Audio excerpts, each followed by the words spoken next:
অনন্ত রত্নের জনক, অত্যন্ত পবিত্র তপস্বী, ঋষি সিদ্ধ ও দেবগণের বাসভূমি পর্বতরাজ হিমালয়ের কেদার নামক সুড়ঙ্গ শৃঙ্গের ওপর মহাতপস্বী সিনর ও ঋষি নারায়ণ অনেক বছর ধরে ভগবান শিবকে প্রসন্ন করার কঠোর তপস্যা করে। কয়েক সহস্র বছর ধরে তারা এক পায়ের ওপর দাঁড়িয়ে শিব নাম জপ করতে থাকে।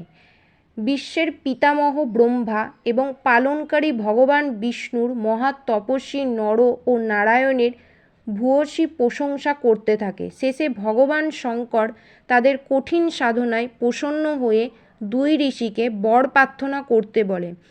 এই কথা শুনে তারা ভগবান শিবকে বলেন, হে দেবাদিদেব মহাদেব, ভক্তদের কল্যাণের জন্য আপনি কৃপা করে সদা সর্বদা আপনার স্বরূপ এখানে প্রতিষ্ঠিত হন। আপনি এই স্থানে বাস করলে এই স্থান সর্বপ্রকারে অত্যন্ত পবিত্র হয়ে যায়। এবং তাদের প্রার্থনা শুনে ভগবান শিব সেই স্থানে জ্যোতির্লিঙ্গ রূপে বাস করা স্বীকার করলেন। হিমালয়ের কেদার নামক শৃঙ্গের ওপর অবস্থিত হওয়ায় এই জ্যোতির্লিঙ্গটা শ্রী কেদারেশ্বর জ্যোতির্লিঙ্গ নামে পরিচিত। এই জ্যোতির্লিঙ্গর দর্শন, পূজা এবং এই স্থানে কেউ যদি স্নান করে তো ভক্তদের লৌকিক ফল প্রাপ্তির সঙ্গে সঙ্গে অচল শিব ভক্তি এবং মোক্ষ লাভও হয়।